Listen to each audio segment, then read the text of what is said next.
భారతదేశ వ్యాప్తంగా అనేక అంశాలపైన చర్చ జరుగుతుంది. తెలంగాణలో ప్రత్యేకంగా ఇప్పుడు ఈ కాళేశ్వరం సంబంధించి విచారణ ఇవన్నీ కొనసాగుతున్నాయి. అలాగే నూతన ప్రభుత్వం తాను చేసిన వాగ్దానాలు అమలుకు ఎంతవరకు సఫలీకృతమైంది, ఎంతవరకు కాలేదు, ఇటువంటివన్నీ కూడా ప్రజల్లో చర్చ జరుగుతూ ఉంది. దానికి ముందుగా నిన్నే ఒక ప్రమాదం, ఎయిర్ ఇండియా క్రాష్ అయింది. దానిలో దాదాపు 300 మంది మరణించారు. వారికి సంతాపం తెలియజేస్తూనే ఇటువంటి ప్రమాదాలు జరగకుండా భద్రతను తీసుకోవటంలో విమానయాన సంస్థ కానీ లేకపోతే కేంద్ర ప్రభుత్వం కానీ విఫలమైందని నేను తెలియజేస్తూ ఉన్నాను. ఎన్నో జాగ్రత్తలు తీసుకుని కానీ ఒక విమానం నడపాలి, దాన్ని టేకాఫ్ చేయాలి, లేకపోతే ల్యాండింగ్లో కానీ ఎన్నో తీసుకోవాలి. ఎక్కడో ఫెయిల్యూర్ ఉంది, ఒకవేళ పక్షులు ఉన్నాయి, చూసుకోవాలి పరిసర ప్రాంతాలు అన్నీ.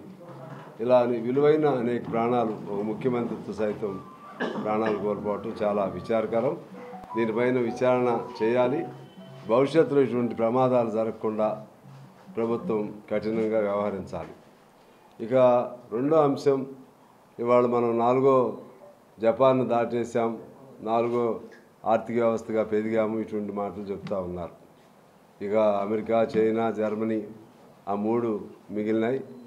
ఆ జపాన్ అంటే 4వ స్థానంలో మనం ఉన్నాం, రేపు జర్మనీ కూడా దాటిపోతాం.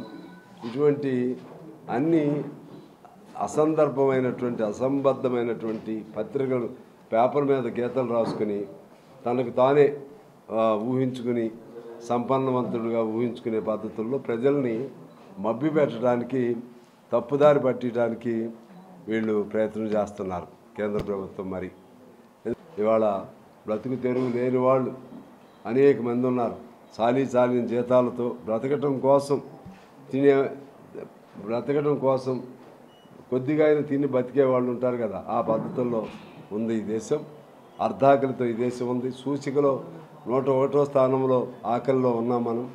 అదేవిధంగా ఇతర మొత్తంగా దేశ పరిస్థితులన్నింటినీ, విద్య, వైద్యం ఇవన్నిటిలో చూస్తే 126వ స్థానంలో ఉంది మన భారతదేశం. అందువలన వీటన్నిటికి వ్యతిరేకంగా కమ్యూనిస్ట్ పార్టీగా మేము నిరంతరం పోరాటం చేస్తూనే ఉన్నాం. మనం అసెంబ్లీలు, పార్లమెంట్లో సంఖ్యలు అంతా ధన రాజకీయాలు వచ్చిన తర్వాత అందులో మేము వైఫల్యం చెందుతున్నాం.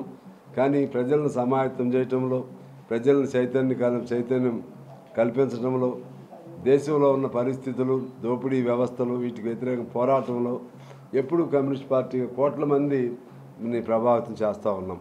అందువలన ప్రజలను చైతన్యపరిచే జెండా ఎర్రజెండాకి భారతదేశంలో పుట్టుక, భారతదేశం వెలుపల పుట్టి 105 ఏళ్ళు అయింది. భారతదేశంలో 100 ఏళ్ళు అవుతుంది.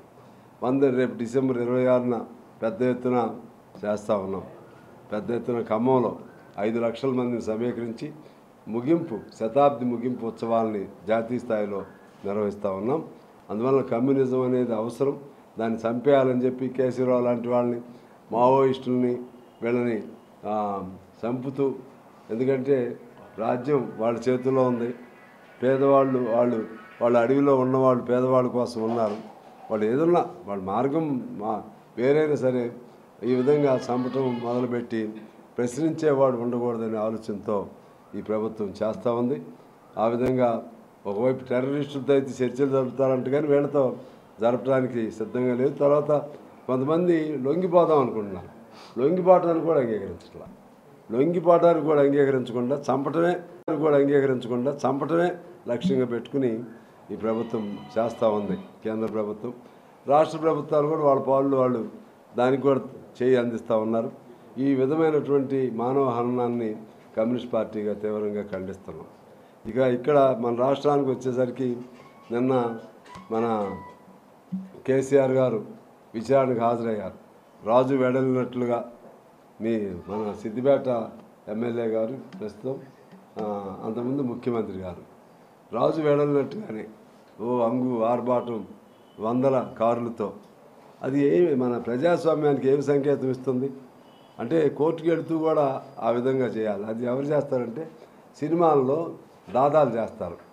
రౌడీలని పదం వాడను కానీ మళ్ళీ బాగుండదు. సినిమాల్లో వీళ్ళు ఉంటారు ప్రత్యర్థి నాయకులు, వాళ్ళు తమ బలాన్ని చూపెట్టుకోవడానికి విలన్స్ వాళ్ళు చేస్తారు. అట్లా చేస్తే తప్పు కదా కేసీఆర్ గారు. అటువంటి ఎందుకు మీరు ప్రోత్సహించుకుంటున్నారు? మీకు మీ దగ్గర వాస్తవం ఉంటే కోర్టులు తీర్పిస్తాయి. మీ ప్రజాబలాన్ని చూపెట్టుకోవడానికి సిద్దిపేటలో పెట్టుకోండి 1,00,000 మందితోనూ 10 లక్షలతోనూ. కానీ కోర్టుల దగ్గరికి వెళ్ళటం అనేది అది ప్రతి ఒక్కళ్ళు ఇది ఒక అలవాటు అవుతుంది.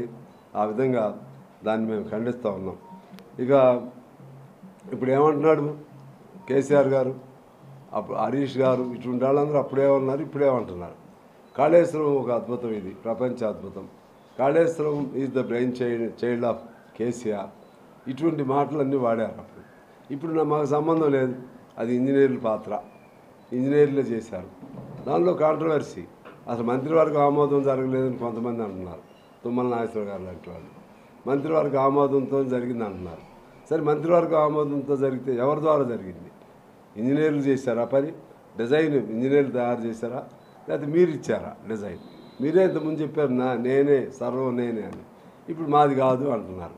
అందువలన ఇటువంటి అసంబద్ధమైనటువంటి తప్పించుకునేటువంటి ఏదో ఎవరు డ్యూటీ వాళ్ళు చేయకుండా చేస్తే కుక్కకను గాడిదకు ఎలా తేడా ఉంటుందో ఆ విధంగా ఇవాళ జరిగింది. నీ డ్యూటీ నువ్వు చేసి ఉంటే బాగుండేది కదా.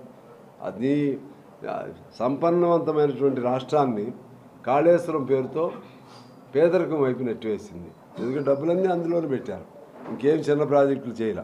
ఇవాళ మేము అనేది ఏంటంటే కాళేశ్వరం అనేది ఇప్పుడు కూడా అది పనికిరాదు.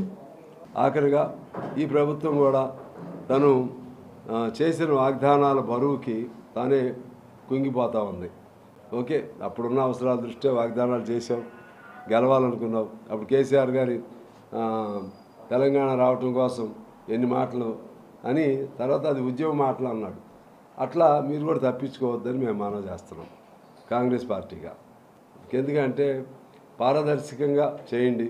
మీ దగ్గర డబ్బులు ఎంత ఉన్నాయో లెక్క చెప్పండి.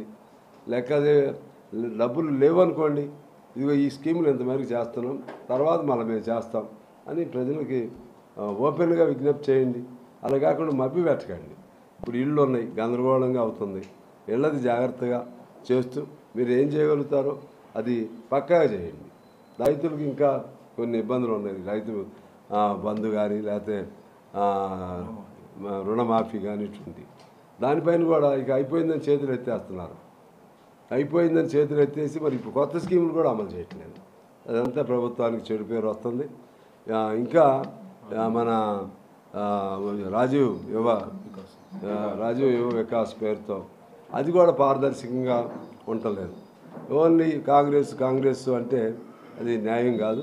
ప్రజలకి అప్పుడు ఎవరికి నచ్చితే వాళ్ళకి ఓట్లు వేస్తారు. అంటే ఓన్లీ కాంగ్రెస్కే ఓట్లే. ఎప్పుడు కాంగ్రెస్ నీకు వేసిన వాళ్ళందరూ కూడా కాంగ్రెస్ వాళ్ళే అని ఎందుకు అనుకుంటున్నావు? అంతకుముందు ఇంకో పార్టీకి వేసి కదా మొన్న నీకు వేసింది మెజార్టీ. అందువలన ఇక్కడ పార్టీలు చూడదు.